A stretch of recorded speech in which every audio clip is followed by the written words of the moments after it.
Hi, happy Saturday sa ating lahat.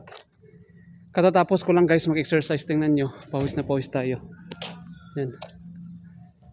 Katatapos lang, nakasampung ikot ako dito sa parking na ito.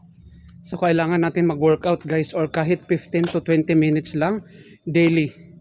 Kailangan ng ating katawan yan para maging healthy tayo and malayo sa mga sakit. And also, para yung mga toxic, mga marumi or madumi sa ating katawan is matatanggal or mawawala. No, ma-wash out po 'yan. Kaya nga yan ang aking ginagawa araw-araw guys, no? Na mag-workout tayo. So, napakainit, grabe ang pawis natin. 'Yun. Grabe. So, pupunta na tayo sa loob.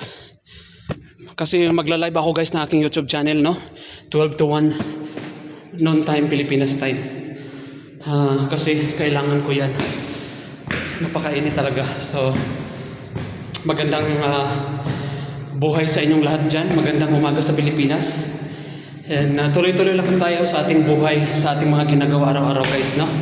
In God's grace, pasalamatan natin lahat yung mga blessings na ating natanggap araw-araw. So, huwag din natin kalimutan magdasal araw-araw. So yan lang guys, at magandang buhay sa inyong lahat.